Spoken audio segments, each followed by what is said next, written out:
Hi. Look, once again, my name's Stephen Goh. Years ago, I set up 2 stockbroking firms, had a bunch of life experiences, and set up this company called MiG-33, originally in Australia, then went to Silicon Valley, grew everywhere in the world other than in North America, ended up in Singapore. It's got a huge user base all the way through Africa. We've got users in Kenya, Tanzania, South Africa, Namibia, through the Middle East, Nepal. I think 20% of the population of the Maldives uses MiG-33. We've got about 30 million registered users in Indonesia. And this business, once again with a life change, allows me to go and camp on the side of active volcanoes, take photographs from the top of extinct ones, and hang around users in all sorts of places. Last year, we had 2,000 people get together in a MiG-33 sort of national MiG-up in Kathmandu, which is pretty cool. That gives us a whole range of interesting experiences then about what does social networking, what does social media mean for the next 1 billion people. We all have our sets of experiences because we all have phones like this one, or iPhones and the like. But MiG-33 was born out of feature phones, originally phones like this. It's just recently gone through a transformation away from instant messaging towards a mass platform business. And once again, the thing about social media is how does technology enable people through the creation of content to build audiences amongst their friends, public audiences and otherwise. As a great example of the recent successes that we've had, and once again coming to the subject matter of this talk, here is a 19-year-old celebrity that we have in Indonesia, Shai, who in 3 months has built a substantially larger user base on MiG-33 than she has on Facebook and Twitter. Not only is that the case, but on Facebook and Twitter, she makes no money, but yet on MiG-33, by building an audience on MiG-33, she actually does, which is pretty cool. So when we think about the next billion users, it's very, very easy to think about what the influence of that mobile actually has with enabling those people. There's some huge, massive, monolithic numbers that always get thrown around. 7 billion people on the planet, 6.5 billion mobile phone users. And what does that look like? We all have the assumption that the internet must be defined by our sense of what a smartphone is. Is it a phone exactly like this one, an Android phone? Is it an iPhone or otherwise? And then, of course, we have our perspectives from our own personal experiences about what does mobile phone usage look like? What does mobile internet usage look like? Also, it's fantastic to see Facebook growing in the way that it has around the world. And in our experience, there's a sense of, well, surely the rest of the world must look like our usage. And yet, when you look at the numbers about what is going on in internet usage, what you find is that Facebook, yeah, it's based in North America, targeting initially a use case defined by hundreds and hundreds of millions of users. And yet most of the rest of the growth of the internet is not in that case. It's on other parts of the planet that do not get the benefit of the same business model that we all assume, that is digital advertising. Digital advertising in North America accounts for about $45 billion of ad spend. In Southeast Asia, all of Southeast Asia, with 650 million people in it, it's only about $500 million. So once again, there's a whole bunch of assumptions about why does social media work, what actually pays for it, and the like. So what does it look like? Well, the next billion is very different. It's very easy for us to assume that emerging markets looks like this, but in reality, when you go out to the actual next fringe, you find that the next billion actually looks substantial, initially very much like the rest of us. So this photo was taken about 5 hours outside of Surabaya, which is the second largest city in Indonesia, in a conservative Islamic area called Madura. And you get out there by 4-wheel drive. And all the kids here out there with their, having their garage band playing, as it were, organizing their meetups all through MiG-33. Once again, conservative area, yet these girls were in a teen chat room talking about girls and boys flirting with each other. And I think the room was called Teen Sex, which once again, when we think about this next rising set of members for the internet, it's very easy to assume that they must be different. Well, actually, they're very, very normal. Kids are just like us everywhere. What you do find, though, is that as much as people in Indonesia or elsewhere, they have a very different sense of identity. That's, once again, another reason why I'm not in stockbroking anymore. What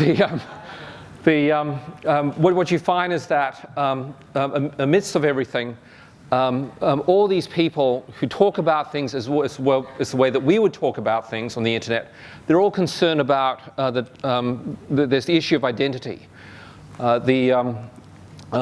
Whilst we are in self-actualized, come from a more self-actualized environment and feel very comfortable with services like Facebook, many people in these markets, as normal, as mainstream as they may be, they're all concerned about what does the 0.5% or the 1% lunatic fringe look like. And as a result of that, there's a presence or a preference towards some form of virtual identity as opposed to real world identity, which is what companies like Facebook would otherwise have, would want out of you. Also, this is from a MiG-33 meetup in Nepal. There's the shape of what the internet looks like.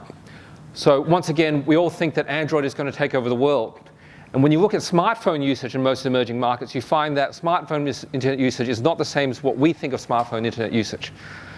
So this bit of data here was taken about 3 months ago and represents smartphone usage in Indonesia by session volume and by volume of traffic.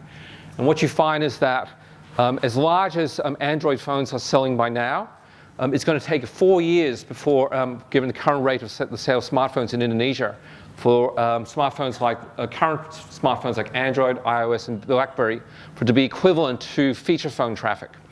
Feature phone traffic is still vastly accounts for all of internet usage in the country. In fact, there's one company called Opera Mini, Opera, which used to be a very well-known browser company. Opera has over 35 million monthly active users in Indonesia, and singularly is substantially large. It's a healthy multiple to the size of all the active Android devices, iOS devices, and BlackBerries all put together. This is what the internet looks like. And part of it is driven by this. The reality is as much as I like as much as I like this phone, the battery life is about 3 to 4 hours without actually having to carry additional batteries with me. And yet phones like this, the battery life will last about 4 days. That particularly matters if you're in a country where you might be spending 2 to 4 hours going to work in traffic and 2 to 4 hours coming home from traffic. It also matters in countries like Syria, where MiG-33 has a user base. I mean, yes, we have a user base in Syria, where we make $20,000 a month selling hugs and kisses. And you may all wonder, what does the user base in Syria possibly look like? Well, funnily enough, they're completely normal. So this photo was taken about 3 weeks ago. And most of our users in Syria, they're all female. They're teenagers. They have all their aspirations like everywhere else in the world. They want to meet boys. They want to go out. They want to understand how do they become adults.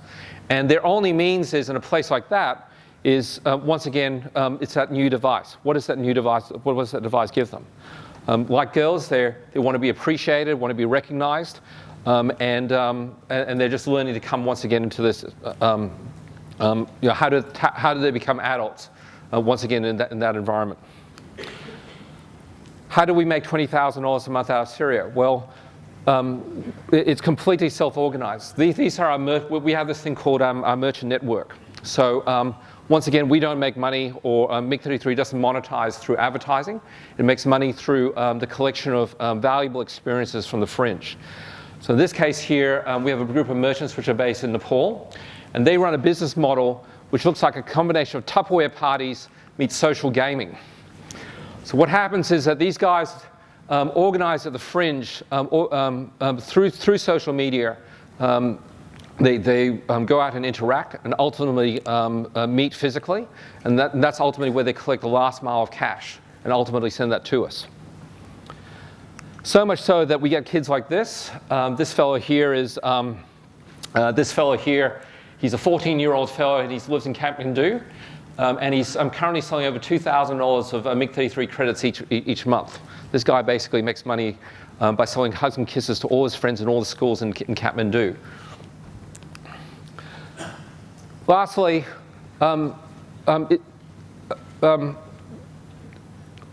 this next internet looks surprisingly more normal than you would think. Most of these kids, wherever they might be around the world, all have their basic needs. Girls want to meet boys, boys want to meet girls. They're trying to figure out how do they become adults. It's very easy when we see anecdotes in the mainstream media. We always see what the extremes might look like. What does the war look like in Syria? What does religion look like in Indonesia and the like? And the reality is that most people they all have their basic needs. There's a universe of assumptions here about what does social networking look like. Companies like Facebook are absolutely fantastic for allowing people to connect around the world. But having said that, the model, which relies on a real-world identity in the Facebook model, it may be very, very different, once again, when it comes to these other markets. Once again, this idea of virtual identity and how do people interact and how do these companies actually monetize. It's a fantastic experience for us here at MiG-33 when we've actually been seeing how these next 60, 70, 80 million people have come onto the internet, are interacting socially. And I think the next few years is just going to be absolutely fantastic. Thank you.